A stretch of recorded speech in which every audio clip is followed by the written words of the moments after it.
Pada kesempatan kali ini, saya menjelaskan tentang organisme pengganggu pada tanaman. Sebelumnya, perkenalkan, nama saya Rizka Kumalasari, Prodi Penyuluh Pertanian Semester 2 Universitas Muhammadiyah Palopo.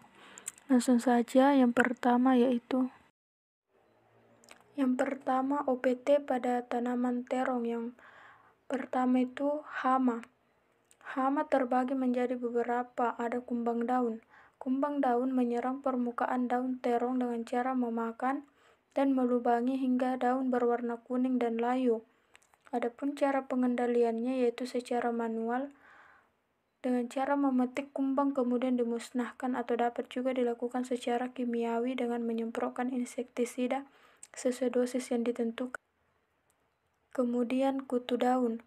Kutu daun menyerang dengan cara menghisap cairan sel terutama pada bagian pucuk atau daun yang masih muda.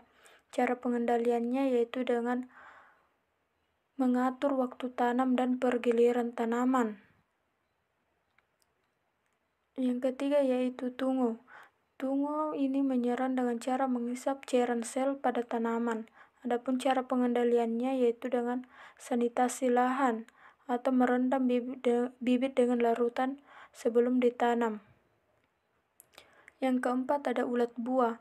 Hama ini menyerang buah baik yang masih muda maupun yang sudah tua, menyebabkan buah berlubang dan membusuk. Adapun cara pengendaliannya yaitu dengan membuang buah yang terserang dan melakukan sanitasi lahan dengan baik. Yang kelima ada ulat tanah. Ulat ini menyerang dengan cara memotong titik tumbuh. Adapun cara pengendaliannya yaitu kumpulkan dan musnahkan ulat, lalu lakukan penyemprotan dengan insektisida pada sore hari pukul 5 sore dan pada pagi hari pukul 5 pagi. Yang keenam ada ulat gerayak. Ini menyerang dengan cara merusak atau memakan daun hingga berlubang-lubang. Adapun cara pengendaliannya dapat dilakukan secara manual yaitu dengan cara mengambil ulat bulu dan memusnahkannya serta melakukan sanitasi lahan. Yang ketujuh ada kutu kebul. Kutu ini menyerupai kupu-kupu berwarna putih. Kutu ini menyebabkan daun menjadi layu, keriting, dan tanaman menjadi kerdil. Adapun cara pengendaliannya yaitu dengan merotasi tanaman, penyiangan gulma dan tanaman inang, serta penyemprotan akarisida. Adapun penyakit pada tanaman terong yaitu bercak daun. Bercak daun disebabkan oleh cendawan Cercospora sp.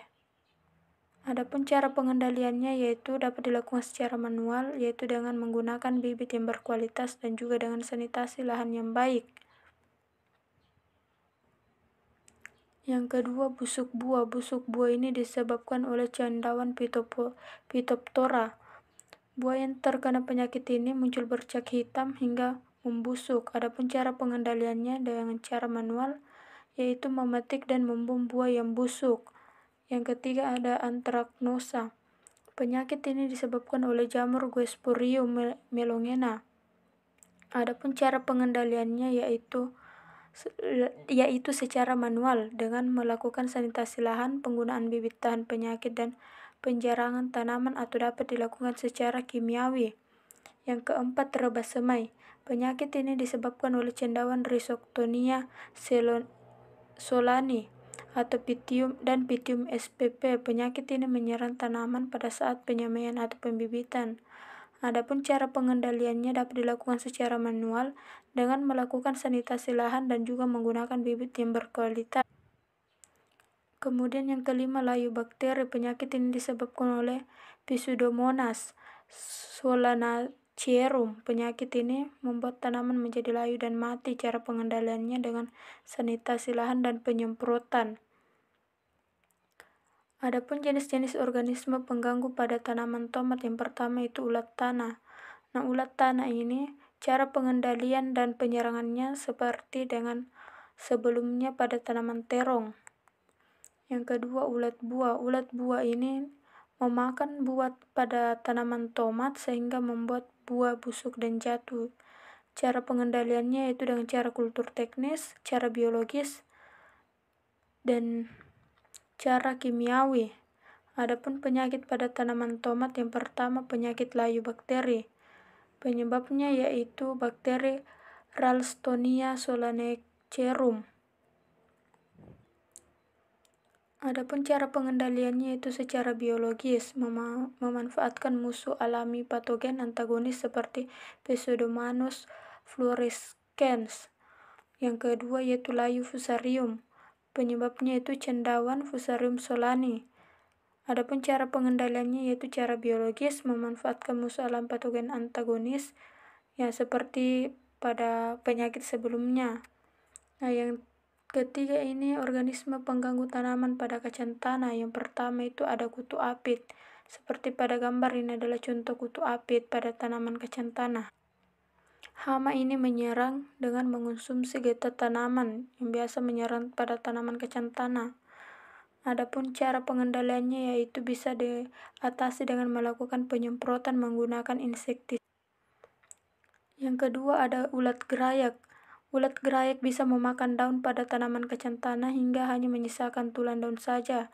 Adapun cara pengendaliannya yaitu dengan melakukan penanaman benih kacang tanah secara serentak dengan melakukan pemantauan secara rutin.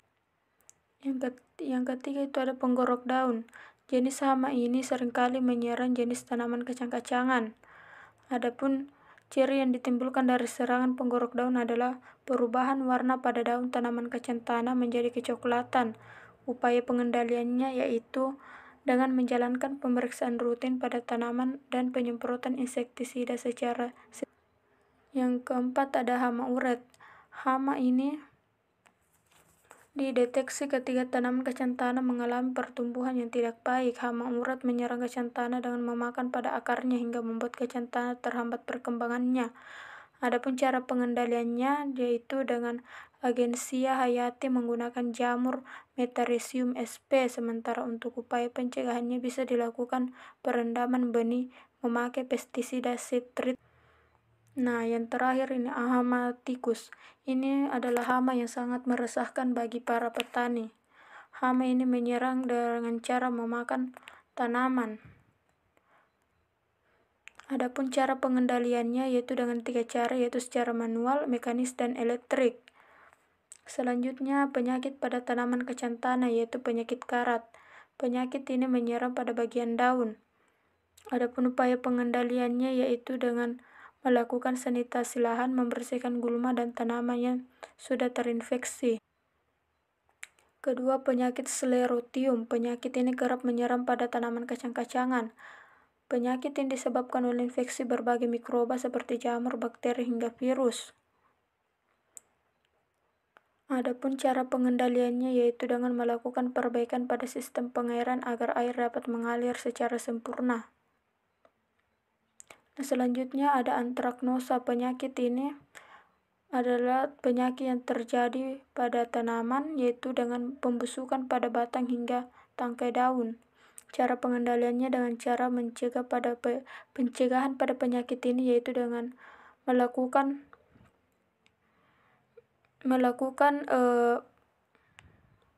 perbaikan atau membuat jarak tanam yang agak renggang supaya jamur tidak bisa menyebar. Yang keempat itu ada layu bakteri. Infeksi yang terjadi akibat penyakit ini bisa lewat melalui tanah dengan gejala awal tanaman tiba-tiba mengalami layu secara cepat. Adapun cara pengendaliannya yaitu dengan menggunakan sistem pergiliran tanam dan melakukan penyemprotan menggunakan streptomycin atau agrimycin. Cukup sekian yang sempat saya sampaikan pada kesempatan kali ini. Semoga video ini bermanfaat bagi kita semua. Kurang dan lebihnya mohon dimaafkan. Billahi fisabilillah wastabiqul khairat. Wassalamualaikum warahmatullahi wabarakatuh.